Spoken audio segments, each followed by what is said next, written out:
over the next year and a bit. So what are we going to do? So each week I've got a folder for you set out on Blackboard. So everything that you need is here on Blackboard. So I'll put out the objectives of kind of what we're going to do at a high level.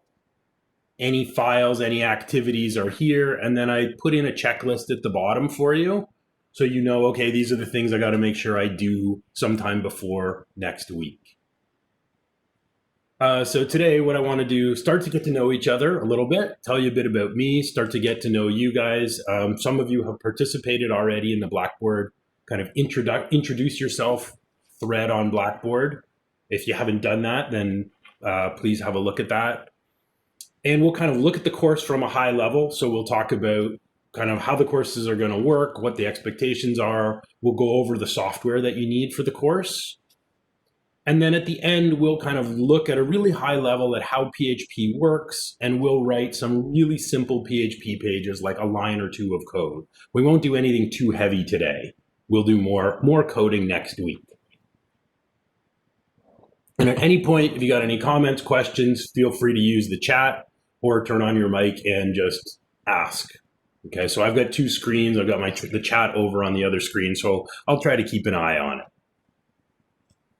So tell you a bit about me. So my name's Rich, and I've actually been building web applications focused on kind of back-end development and programming. I've been doing this since 1999, so I've been doing it for a while. I don't tend to focus on the design elements. That's more kind of Scott's area. So we make a fairly good team. That Scott is really our expert in user interface and design, and our courses primarily focus on the functionality, the back-end programming. So in 22 years, I've worked on many, many different types of applications. Mostly the boss, well, he was the boss for most of the time that I've been in web development.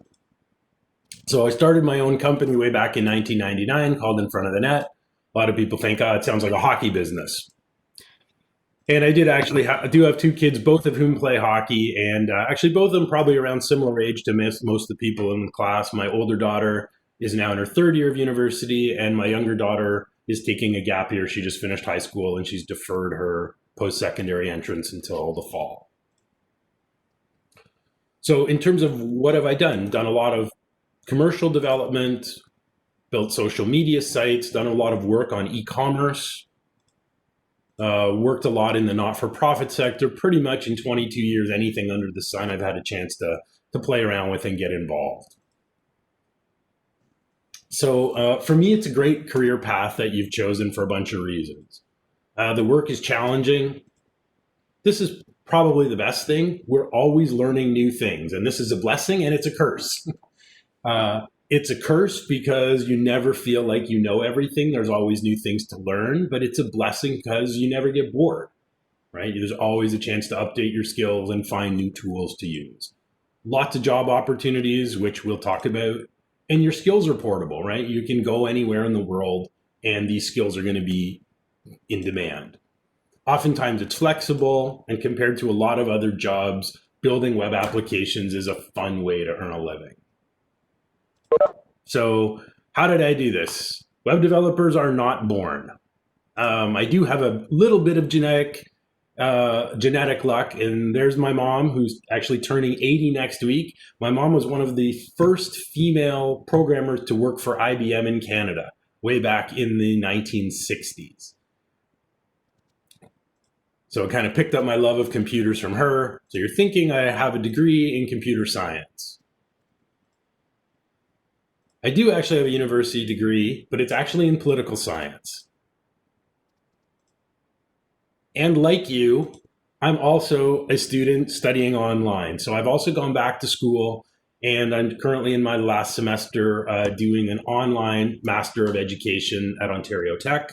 So I understand some of the challenges you have as a student with deadlines and pressures, and I also know what it's like to be a student learning online, because I've been doing it for 3.5 years now. So how did I become a web developer with a degree in political science? Excellent question. After I graduated, at the time this was the mid-90s, The job market in Ontario was really tight, so I did some traveling. I landed a job in South Korea. My first teaching job, I was an English teacher. And I lived there for a couple years, had my first teaching job, eventually moved back to my hometown of Toronto, decided to go back to school, and I found a program for 9 months, came out, started looking for a job, and eventually I got hired as a web developer with a local development company in Toronto. And we worked on projects at the Toronto General Hospital, we worked in transportation, we worked in healthcare, and we actually built, way back in the 90s, a first generation mobile app from one of these Palm Pilot personal digital devices. Wasn't a phone, it was just kind of like a handheld wireless organizer that was internet enabled. My first job out of school was great. I liked my boss, did interesting work, made friends, could keep my own hours, could work from home, and every couple of weeks I got a paycheck, which was a great place to start right out of school as a new developer. So what happened to my job? Well, our mobile diabetes app, it was actually really popular, but there was an issue with it. The issue is that the boss never actually figured out who would pay for this. People loved to use the app, but he was giving it away for free. There are no money trees in the IT world. Eventually, his company ran out of money, and the development team was unemployed, including me.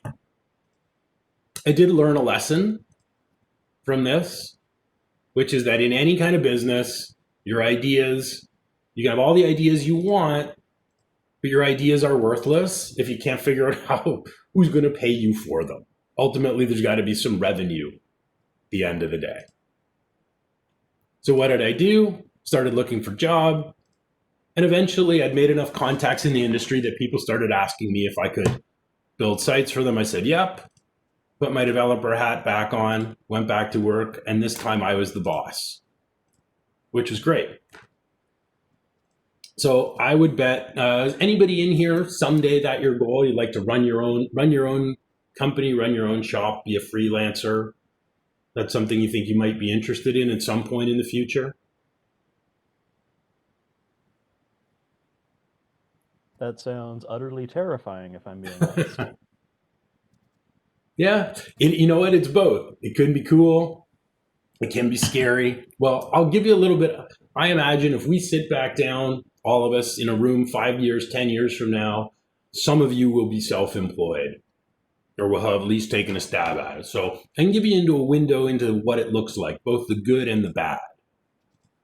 So you get to be your own boss, which is great. I got to work from home. I took on projects that I liked. I got to learn new things, made a decent income, kept my own schedule. So, a lot of pluses, a lot of freedoms to being self-employed. But there's the downside. And who is it? Was it David who said it can be a bit terrifying? Yep. Yep. Okay, so here are the downsides. Those, regular paychecks, you don't get those anymore. When things slow down generally in the economy, it can be harder to find work. Your clients may not want to spend money on web development. You don't have any benefits. You need to go to the dentist. You're paying out of pocket for that. You don't get any paid vacation time. And there's a good deal of stress when ultimately the responsibility for everything falls on your shoulders. So there's, upsides and there's downsides. So in my time running my own business, here are, some of the people I've worked for. Worked for Walmart Canada for a while, Legal Aid Ontario. Yep, I am recording. Thank you for reminding me. Please remind me and check in with me. Hey, are you recording this? Because I will record all our lessons. So I appreciate the reminders because occasionally I do forget. I've had clients in transportation, in real estate, in engineering and architecture, among others. So some of the big challenges, you don't have those steady paychecks. It's hard to budget. How do you apply for a mortgage or rent an apartment or a house when you don't know how much money you're making? Some months you make lots of money and other times you're not making anything. it's hard to plan. You know, when can you take time off? When can you go and do things? Because your work is very up and down. It's very unpredictable.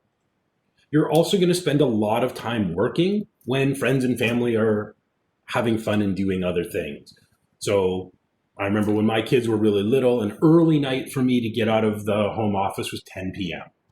Typically it was 11 or 12 every night. So I felt like I should be working all the time when I was at home. So a typical day of a self-employed freelance web designer, web developer, you get a lot of email from clients. 1 year, my biggest customer, they sent me an average of 24 emails a day during their busy season. That was just one customer. So you can imagine how time consuming it was to read those emails, do the things they were asking me to do, and then reply to them. You're going to spend your time at your computer doing your design and development work. You got to answer the phone. You've got to quote for new projects, because even if you have work today, you got to make sure you have work lined up in the future. You've got to plan out your new projects, provide tech support to your customers when they need it, and you now have to stay on top of new technology. When things change, new tools come out, you don't have a boss or a mentor to teach you. You're going to have to teach yourself these things. So you can see that being self-employed, you are never bored. There's always stuff to do. So what kind of skills are going to help you succeed? I think a lot in this business is about being able to think through problems. And this one is a big one. We really need to be able to learn independently, because all the things we're teaching you here at Georgian, all of these tools and technologies, they're going to change as you progress through your careers. So no matter what we teach you today, 5 years from now, some of it's going to be out of date. It's going to be replaced by new stuff. So you're going to be in the web industry, you're going to be a lifelong learner. And really what this comes down to, this job really comes down to problem solving. Our client, the organization we're working for, they have problems, either things they want to do on the web that they don't currently do, or things that they're not doing efficiently. And our job is to build solutions to solve those problems. This usually involves taking those problems and trying to come up with solutions. So having the ability to listen to what our bosses and our clients need is really critical to success. And I'm pretty big on this in terms of the assignments. Morning, Tanya. So I'm going to give you requirements, and if you don't understand what those requirements are, I want you to ask, right? If we think about this in a real world scenario, if I have a customer and we have a meeting and I'm building a web application for them, and they say, I need my application to do A, B, and C. And they say to me, okay. And I say, I can do that. And, I need a month to do it, and I'm going to charge you $5,000 for the work. And they give me a month. And at the end of the month, I come back and I say, okay, here's your web application. So the problem is it doesn't do A, B, and C. It does D, E, and F instead. Right now, we've got a real problem. Even if I've done good work, my customer can't use the things I've built if I haven't listened properly to what they need. So now I'm going to need another month and another $5,000 from the customer to do the work properly. Okay? So one of my colleagues, one of my other teachers, he likes to say, not following the requirements is the number one mistake that developers make. So it's always really important in your assignments at school and when you're out working that you listen carefully to what it is, your applications that you're building. How do they need to look, and how do they need to work?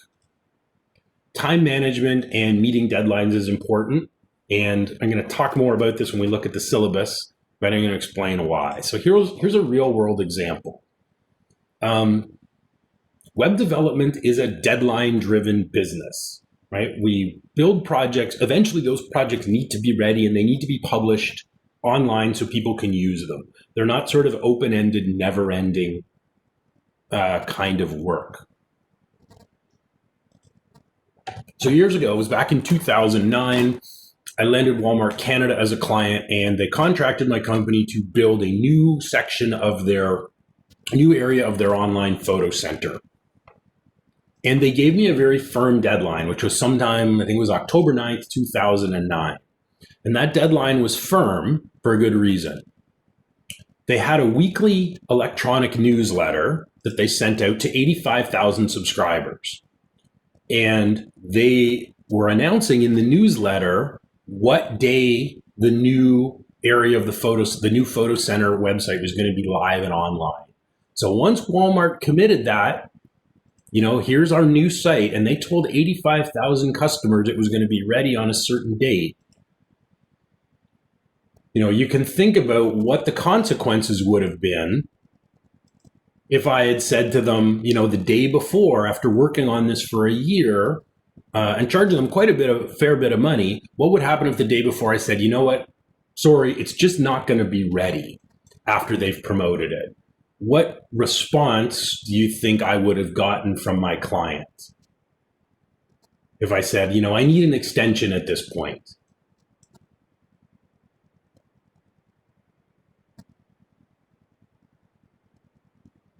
What do you imagine their response? Explosive, yeah, Colton, right? Their response would have been this. See ya. If we can't count on you to meet deadlines and deliver, we're going to go find another development company. Because now we look bad because we've promised thousands of our customers something that we've contracted you to deliver and you haven't delivered. Okay. So I'm fairly firm about deadlines when it comes to your assignments, but that's not to be difficult or to be cruel. It's to prepare you for the reality of this business, right? When organizations expect projects to be ready, they promote and they do other things expecting that work to be ready. We need to have it ready. I mentioned job opportunities. So I did a quick search, which I always do at the beginning of every semester. I was just on Indeed the other day. I put in the term web developer in Ontario. And just on Indeed, it came up with almost 2,000 current job openings. And I think these were posted in the last 30 days. But remember, the skills are also transferable. So, you can take the skills you're going to learn here. You want to work here? Great. You want to work here? Awesome. You want to go here, here. Pretty much, as long as you have a computer, you've got internet connectivity, you can take the skills we're teaching you and you can go and be employable anywhere. Any idea, if you had to guess, what the average web developer salary in Canada is right now, according to Indeed?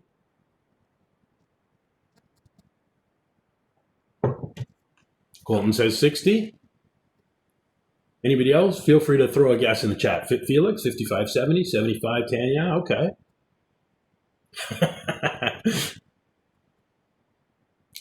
Well, I guess it depends where you're having dinner, David. Not enough, Hannah? Well, according to Indeed, here's the average. Now, again, this would be across all experience levels. This isn't necessarily going to be a typical starting salary. And it also depends where you are geographically. But, you can make a decent living with these skills. And if you've got experience, experienced developers are making 75,000. Some developers, particularly in big companies, are even making six figures. So you may be asking yourself, well, it sounds like you had a good life as a web developer. You could work from home in your pajamas. You had big clients. So why are you in a Webex session with us on Tuesday? Why aren't you out building websites? Which, it's a fair question. So I ran my own business exclusively for 12 years. I was home all the time. It was a great way to help raise my kids. But after a while, I got tired of being home all the time, seemingly all the time. I'm a social person. So back in 2009, I sent a message. I knew Scott casually, and I sent a message. I said, hey, if you're ever looking for any teachers, I'd be happy to teach a class or two. So I started teaching part-time. My first class was in January 2010. And then in 2012, a full-time job came open to join Scott. So I applied for that job. I was lucky enough to get it. And it's been great. So I'm full-time faculty. So I teach 4 to 5 classes each semester. And I've kept my web development business, but I've only kept my small clients. My bigger clients, I couldn't give them proper service anymore. So I've helped transition them to other suppliers. So I do still do some projects to try and stay current, make a little extra money on the side, but teaching is my full-time focus and kind of become my real passion. So that's about me. Like I said, we'll get to know each other better as we go. We're 4 courses together is quite a bit. So if you haven't already, if you could, at some point, and the link is, you know what, Felix, I have done that with some of my clients. Yes, when they got too big for me, I actually did get them to hire some really good students. And we'll actually talk more about that. So yeah, I've got the link here. Is this link the right link? No. So I think it's in the announcement, right? So in the announcement on Blackboard, it links to or you can just go through tools, and under the tools, there's our discussion board. So if you haven't had a chance to fill this out yet, in the class forum, there is a quick thread where I've just asked you a few questions about yourself and that tell me a bit about you. So the link is in the announcement I sent out. So about half the class has filled this out. So where are you from? What course did you enjoy most in semester 1? What do you want to be doing 5 years from now? And what's the weirdest thing you've ever eaten, or your favorite place you've ever traveled to? And Christopher, I was super impressed that you have eaten a pulled pork mashed potato sundae. That is truly awesome. Thank you.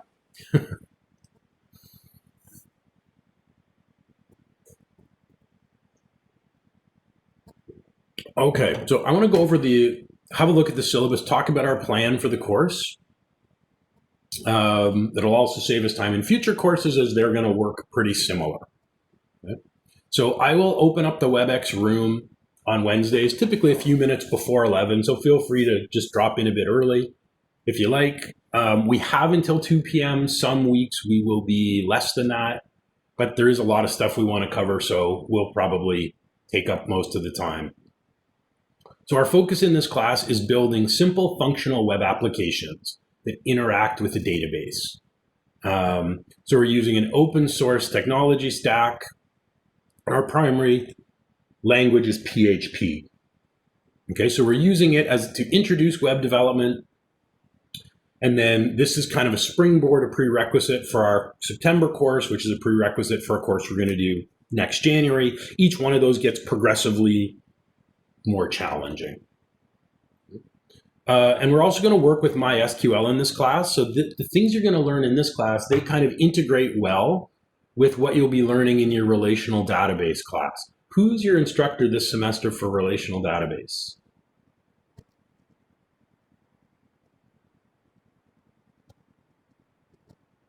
The COMP1006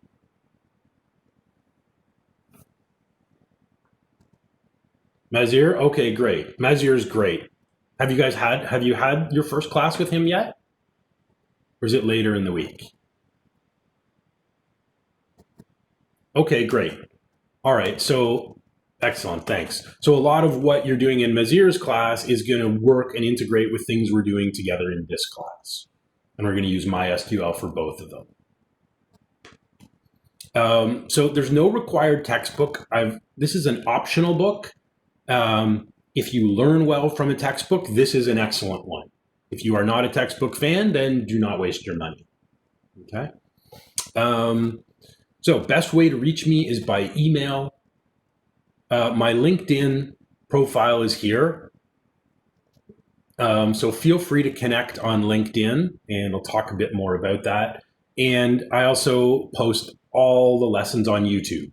So you will learn the most if you attend the live sessions, because we're going to do activities where we're working together. You can ask questions and get help in real time. You do have the ability to complete the class kind of on your own time asynchronously each week from the lesson videos, but it's more challenging because, again, you don't have that immediate help. So I've put up a link in the syllabus to the channel. So Felix, I think you had asked the question about the recording. So I'll just show you the channel and how you find them. So the channel link is right here in the syllabus. And then I have a playlist for each one of my sections. Okay, so here's our COMP1006 Winter 2021. So at the end of every class, Webex takes a couple hours to process the videos, and then I upload them. So the videos will typically be uploaded kind of by later in the day on Wednesday. So if you miss a class or something happened in class and you needed to go back and refer to the videos, typically by Wednesday evening, the videos should be here. Now, as you can see from my playlists, if you want to check out earlier years, like I've been teaching this class for many years, I've actually been recording all of my lessons, even in class. I screencast back to the summer of 2015. So basically every class I've taught for the last 6 years is here on YouTube. So if you want, like a preview of, well, what are we going to do in lesson 6, you could actually watch my playlist from last winter if you want to see the video. And we might update things a little bit, but a lot of the lessons are going to be the same. Okay, so everything is here. It will always be on YouTube. So please remind me again, if I forget to start recording, please check with me. Hey, Rich, did you start the recording? So I can make sure it's there. Okay. So here's what you can expect from me. I have a plan for each lesson. I have taught this course somewhere between 25 and 30 times. I teach it multiple sections every year. So I have a plan. I'll communicate regularly with email and Blackboard. These are like the main tools that I've got. We'll give you lots of real world context and examples, because a lot of the things we do, they kind of mimic real world sites that you use every day or other projects that I've built in the past. By all means, I'm going to encourage you to ask questions. And when you ask me something I don't know, I will say I don't know. I won't lie to you, and I will find the answer and get back to you. I'll try and be really clear about all the grading, so there'll be a clear rubric for all your assignments. And I'm going to do my best to make things interesting, and I'm open to your feedback. Like I said, we're going to be together a lot between now and the time you graduate. So if there's things I can do to make your learning experience better, then I'm all ears. Okay?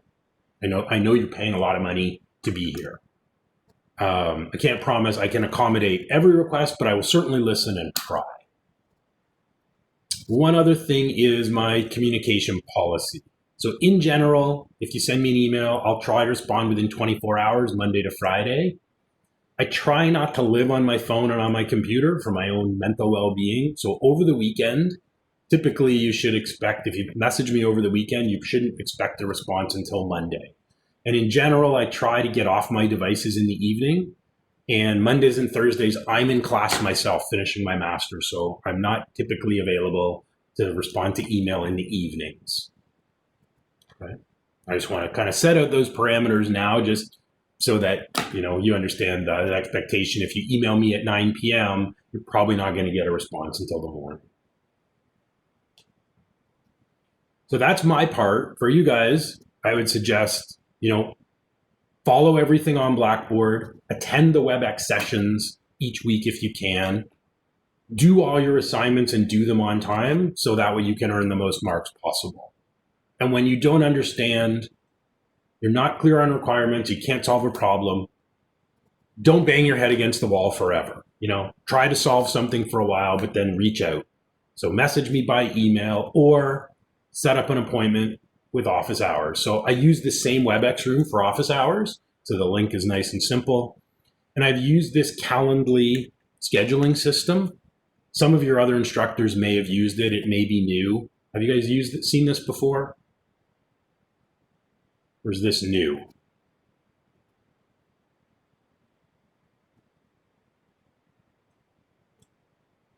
Any of your other instructors using Calendly for appointment booking? Okay.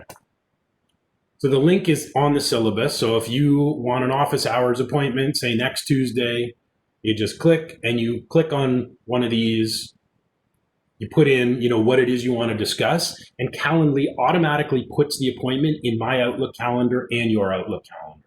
So I know who's coming to office hours and what it is you want to discuss. And then if you need to cancel it, you can just delete the appointment from here and it will remove it from both our calendars.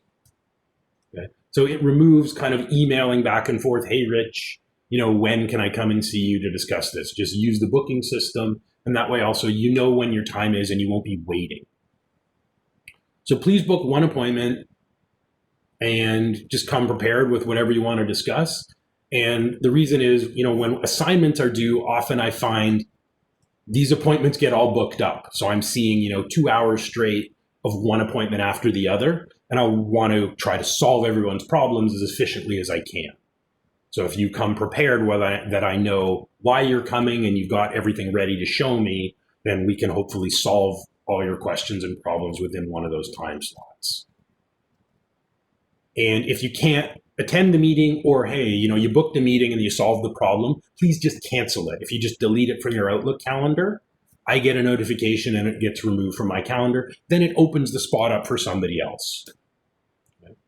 And I have had students in the past before somebody decided I need a lot of help, so they booked like all my appointments for the week. Please don't do that.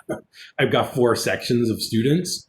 So, I don't want somebody to take too much time and then I don't have time for other students. Okay. Any questions about the office hours and booking?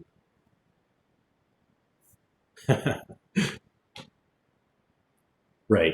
So I have appointments available, office hours, regular office hours, Tuesdays and Thursdays from 9 to 11. If these times don't work for you, then send me an email and we can try to arrange another appointment time when neither of us are in class.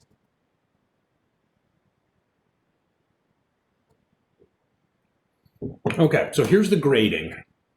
You get 2 big assignments, and assignment 2 is basically an addition to assignment 1. So it's not 2 separate projects. For assignment 2, you're adding on to the work you do in assignment 1. Assignment 1 is worth 15%. It's due in the first half of the class. Assignment 2 is worth 30%. It's the biggest part of your mark. It's due kind of towards the end of the semester. We'll have a midterm exam worth 15%.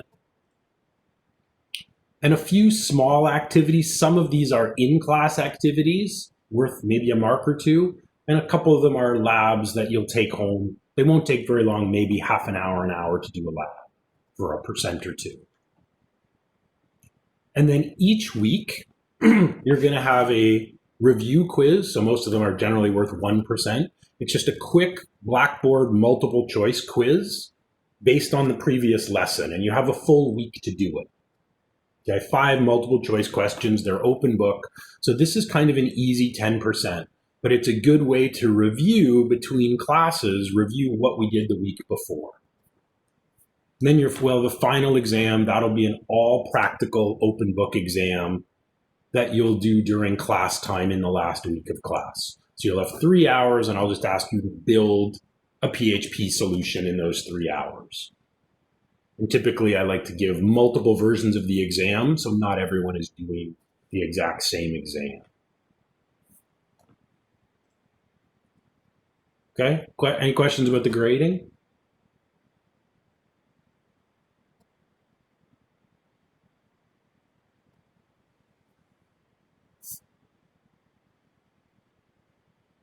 They're actually only a single attempt, Felix, because they're basically just for review and they're open book. So you have access to all the code and everything on Blackboard, and you have 15 minutes to do 5 multiple choice questions. So I didn't do multiple attempts because you have the ability to go and look for an answer if you need to. Is that fair enough? Fair question. So you do need to get a 50 to pass the course. And one thing I just like to make clear, because it happens every semester, I don't offer makeup assignments. So if you have like a 45 in April, I'm not going to create another assignment for you or you'll allow you to submit work that you didn't submit during the semester to bring your grade up, because that creates a fairness issue with your classmates who've submitted the work on time and done it in a lot less time. So I just put that as a blanket rule in the syllabus.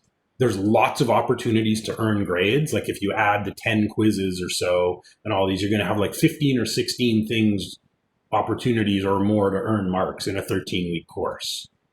So the easiest way to pass the class is just do everything.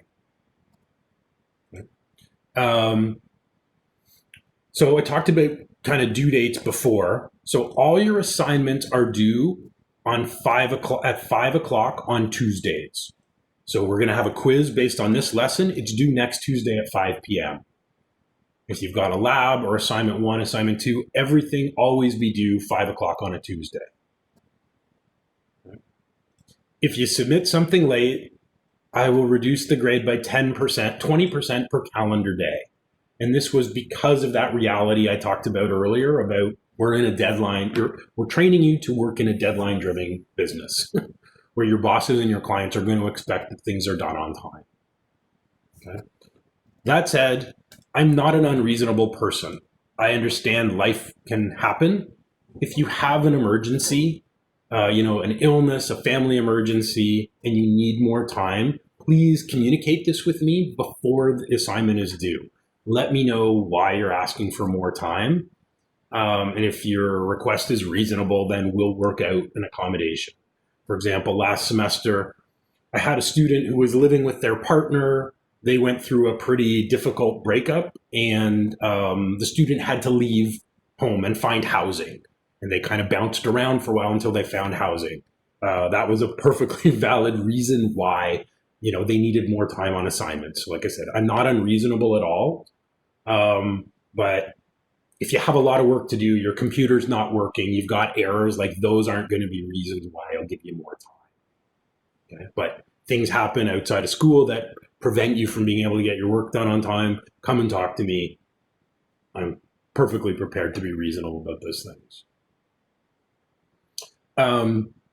Everything you do in this class is individual. There are no group assignments in this class. We may do some group work in class, but things for grades are going to be your own. So the minimum penalty, if you give me work that is not completely your own, is you get a grade of 0 on the work involved. Okay. One of the other things I've done, I'll just show this quickly. Unfortunately, this is a problem we deal with every semester, which sucks, but it is. When I say every semester, yeah, I mean it every semester. So these are in my courses. Each semester, the number of academic misconducts I've processed for various reasons, where people submitted work that clearly wasn't entirely their own work. So last semester was 3, last winter was terrible. 12 of them. It's a huge waste of time. So all of these students have academic misconduct charges and they all get 0 on their assignments or worse. So one of the things, excuse me, we're doing now is all your submissions are subject to a code review. So that means after you submit an assignment, I may ask you to book an appointment, come to a Webex meeting where I ask you to walk through your code. Anything that's in your project, you should be able to explain, and you should know what it means. Some of these students, when I had them walk through their projects, they couldn't even run the projects, which certainly indicated to me, and then eventually they admitted that they had taken the work from somewhere else, that it wasn't their own. Okay? So don't put any work in your project that you don't know what it is and can't explain. Okay? To this end, there's one other item that I've put on Blackboard that some of you have completed, but you'll need to complete it. So it's in the lesson 1 folder. This will just take you a minute. You won't be able to see the lesson 2 folder on Blackboard until you complete this item. And about, looks like 5 or 6 of you have completed it. So if you can take a minute if you haven't completed it. Now, if you click on this,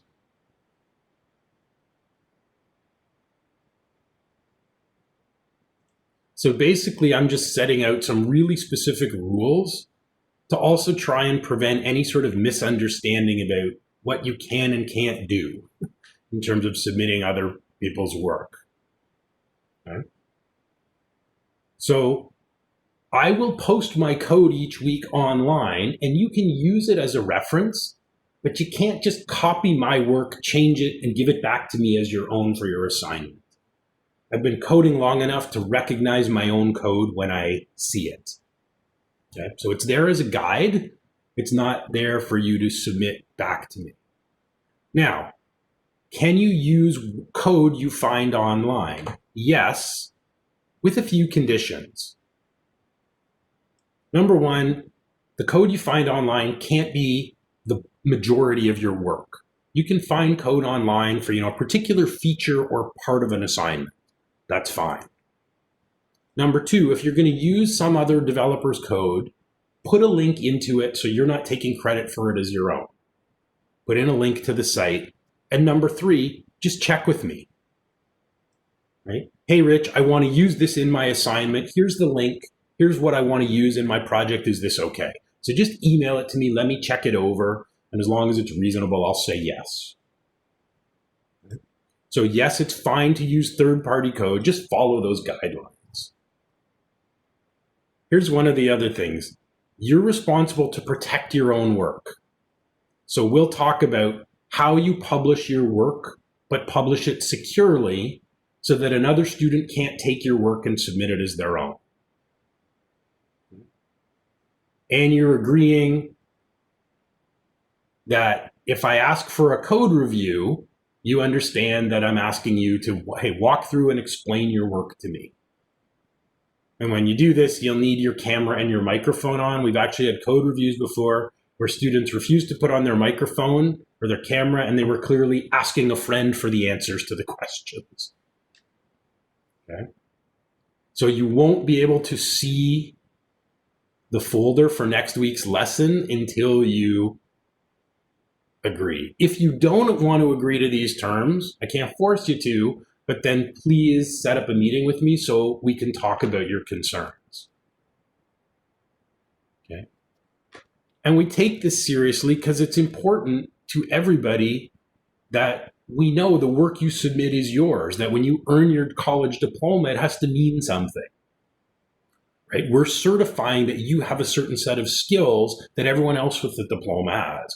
So if we let people graduate by not submitting their own work, it's devaluing that college diploma for everybody, which is something we're really trying to avoid.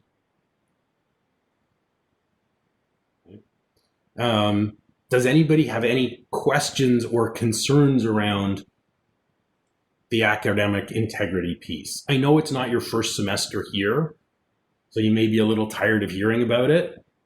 Believe me, your instructors are tired of talking about it, but we don't really have a choice. Yeah, David, absolutely. There's certainly going to be things that are common, and that's okay. I wouldn't expect, like I'm going to show you how to do a registration page. Well, the code we use to register someone's going to be similar.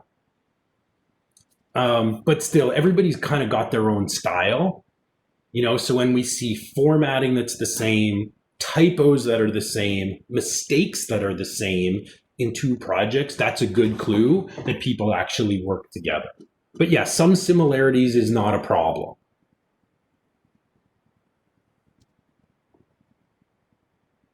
And like I said, if there's a question about it, the first thing we're going to do is talk to the students first. We're not going to accuse anybody, we're not going to accuse anybody without, we're going to say, if I have concerns, I'm going to say, let's have a meeting and I'm going to show you, your two assignments side by side and express my concern and say, let's talk about this.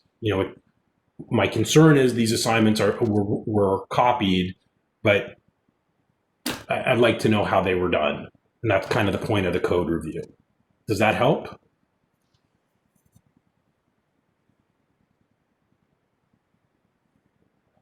Okay. So yeah, I use this tool. Here's the kind of thing I do.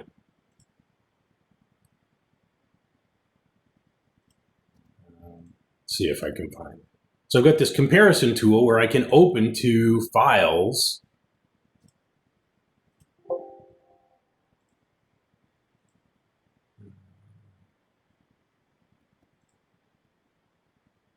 So I could open two files side by side, right? So these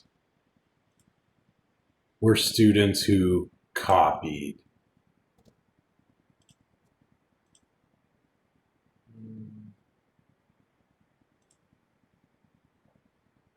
So something like this, right? The red, everything red is different. Everything black is identical.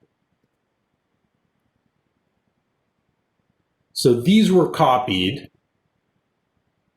Eventually, the students admitted they were copied. How do you suppose I could tell they were copied? If you look at them, there's a few clues.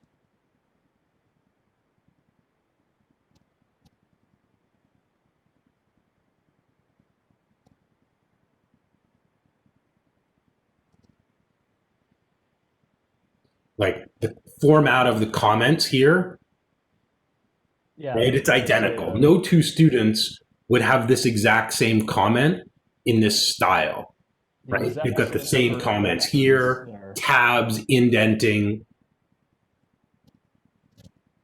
You know, they've just changed the names of things from community page to community home. So this is a pretty good clue. These files were copied. You know, they just removed a section. But the tabbing, the spacing, the indenting. Yeah, no, that's fine, Ariel. Absolutely. You can bounce things off each other. Not a problem. But sharing code on an individual assignment, that's a problem. Right? Absolutely, you can talk about it. How do you do it? But you don't want to share project code. Okay, here's how I got mine to work. So here I'm going to give it to someone else, because then you're really writing code together. And then when I go to market, I don't know who knows what, right? Did you do it together, or did one person do all of it and just give it to the other person who doesn't understand it at all and they just copied it? So that makes evaluating that code impossible when it's shared. So that's what I'm trying to avoid. I look at these two files. I don't know which student did what. So now I know how to mark it. So that's what creates the issue.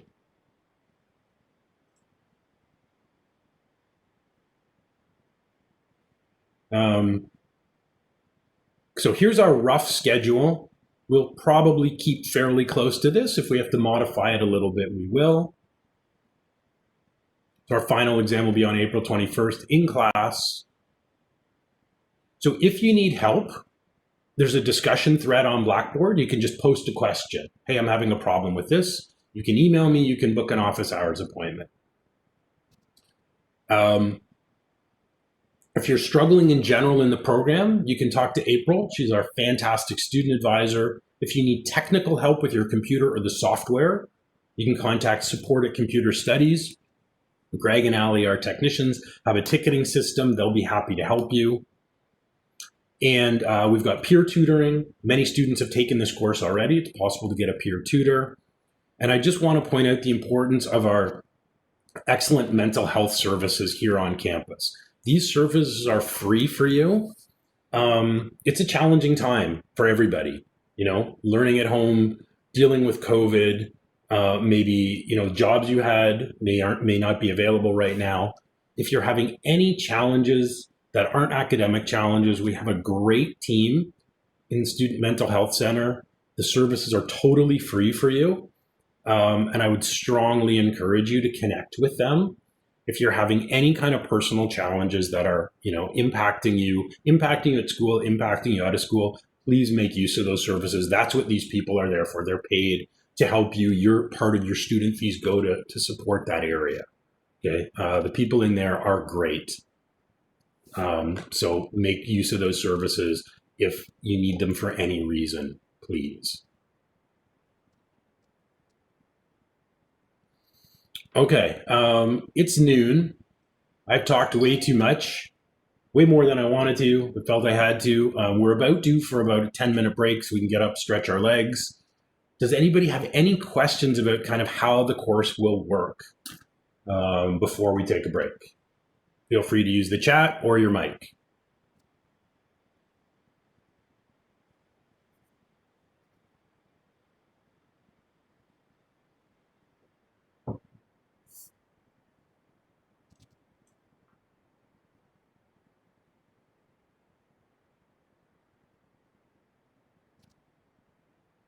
Okay, not seeing any questions. There are one or two other quick things I want to touch on, particularly related to this, to LinkedIn, but we will do that after we take a 10-minute break. So I'm going to encourage you all to get out of your chairs, go stretch your legs.